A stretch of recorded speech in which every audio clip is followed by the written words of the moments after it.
This Torah class is brought to you by TorahAnytime.com. Okay, welcome everyone. Gemar Chasima Toiva. Thank you everybody for coming. If you're coming to this year, Baruch Hashem, you made a wise decision to learn a little bit extra Musar before the Yom HaKadosh, because at least we show the Rebbeinu Shalom by learning Musar that we're together, we want to do tshuva.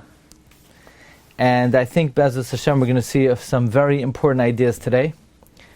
Yesterday we learned from Rabbeinu Yoina that you should break up your day into bite-sized pieces of tshuva.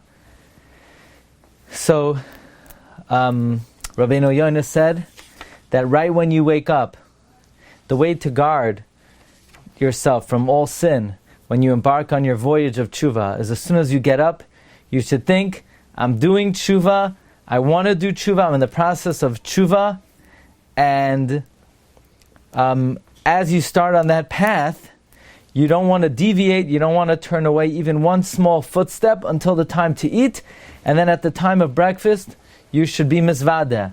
And then you begin the next bite-size zman of tshuva, which is until dinner. And then you begin the next size zman of tshuva, which is until you go to sleep. And by breaking up the day into small pieces, it becomes more manageable, easier to guard yourself. And after a while, you say to yourself, well, if I just said vidoy, how could I violate an avera again? Then my vidoy was completely insincere, it was lip service.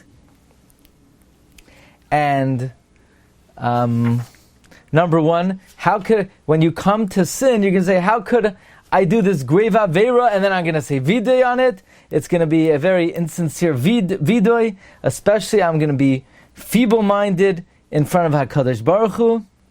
In other words, number one, you don't want to be false, and number two, it's so foolish to say vidoy when I'm still continuing the avera, and you continue in this path for we'll see how long, constantly breaking up time from until breakfast, until the next meal, until the evening.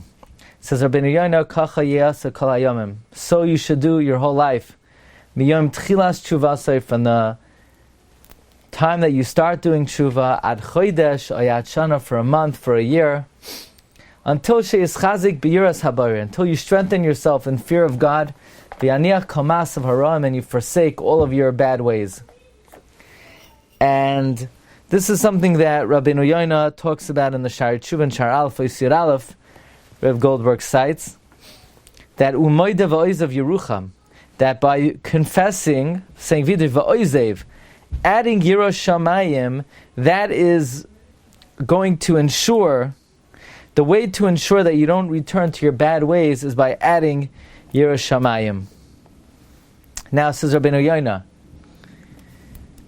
when you do this for a year and you strengthen yourself in yiras habayre, and you forsake all your bad deeds, when you're able to guard yourself from the sins that you were accustomed in, and many times you had the opportunity to go back, and you were careful not to, don't fear more. Meaning, if you continued on this path, breaking up your day into 3, saying vidoy at each interval, and then you had opportunities to do the avera, and you didn't do the avera, don't be afraid anymore. You're not going to do the avera. You're safe. You're secure.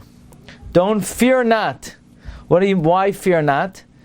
The Goldberg points out, the Rambam in Hilchos Tshuva says, Tshuva Gemura is when you have the opportunity to do the avera and you don't do it. That implies even if you have the opportunity one time to do the avera and you don't do it, it's a full tshuva. So why here does the Rabbeinu Yoina say, if the avera came your way many times? The answer is, it's a tshuva gemura once you overcome it one time. But when could you be confident that you'll never do it again? That's when you overcome it many times. Which is very interesting, because in order to do tshuva gemura, God has to testify about you that you'll never do it again. So what? For me to be confident, I have to prove it more than for God to be confident? But the answer is, for something to be tshuva gemura, God has to testify that you've reached a level that on that level you would never do it again. And that's tshuva gemura. But there's nothing saying that you won't again fall back to a lower level. But for you to be confident that you would never do it again, you won't fall back to a lower level, then the aver has to come your way a number of times. But if you overcame it many times, you should not be afraid again. Ki min hashamayim yisayuhu. Heaven has assisted you. Meaning you're not confident that you will overcome the sin, but you're confident that the Rebbeinu Shalom will assist you in your quest, and has assisted you, and you will not come to do the Avera again. And then Rabbeinu Yonah adds a whopper. Says Rabbeinu Yonah, V'af ha'averos yachshavu loy l'zchuyos. And now even the sins will turn into merit. All your Averos will turn into merit. Rabbeinu Yonah is referring to the Stira and Reish Lakish and Yuman Daf Pevav, that does tshuva turn an Avera into does it downgrade it into shoygeg, or does it transform it into zechuyos? Well, says Rabbeinu Yonah, tshuva, this tshuva will transform your Averos into mitzvahs. So Rav Goldberg asks, what do you mean? Only when you do tshuva out of love does an Avera turn into a mitzvah. Not if you do stama tshuva. Nowhere did Rabbeinu Yonah say that we're talking about someone who does tshuva me'ahava, so why does he say that the Averos turn into mitzvahs? Well, says Rav Goldberg, it must be that even if his original inspiration came from fear, but if you have the desire to do tshuva me'ahava, and you're trying so hard, and you made many attempts, and the Avera came your way many times and you overcame it, there's no doubt that somewhere along the lines you had feelings of Ahavas Hashem, and the tshuva would be considered tshuva me'ahava. I would think that's somewhat difficult to say. Nowhere did Rabbeinu Yonah say we're talking about someone who does tshuva out of love. I would humbly explain as follows. Part of the tefillah of this penitent is where he says, accept my tshuva, and he adds as follows. He says, please make it Va'asisa es asher elech bechukecha. Make it that I should walk in your statutes, that I should go in your ways. What does it mean, elech bechukecha? Im bechukoisai telechu.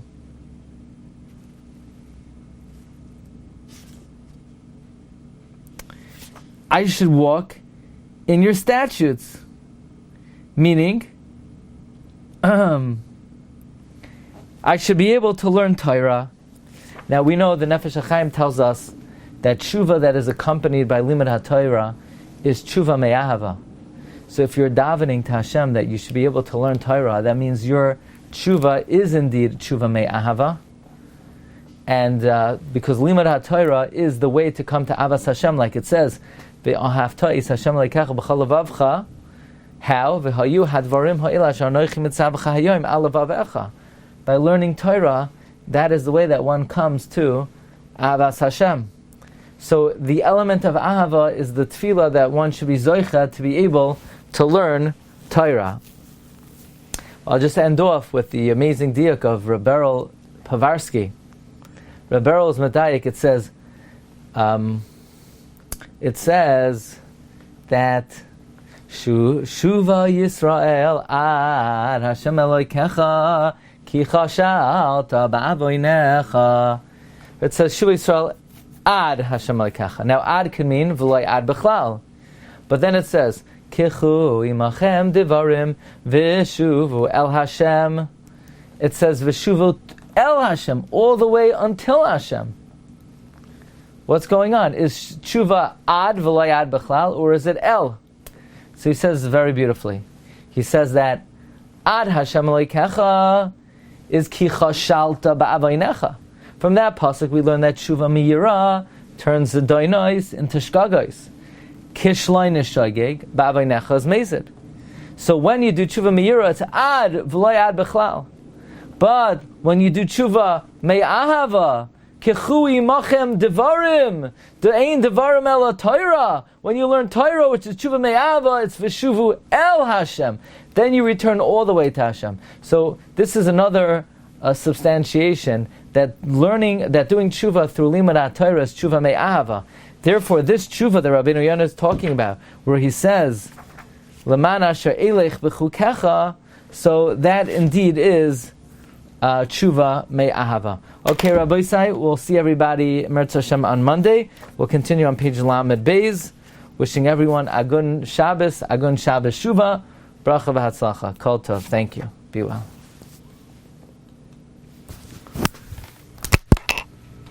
You've just experienced another Torah class brought to you by TorahAnytime.com.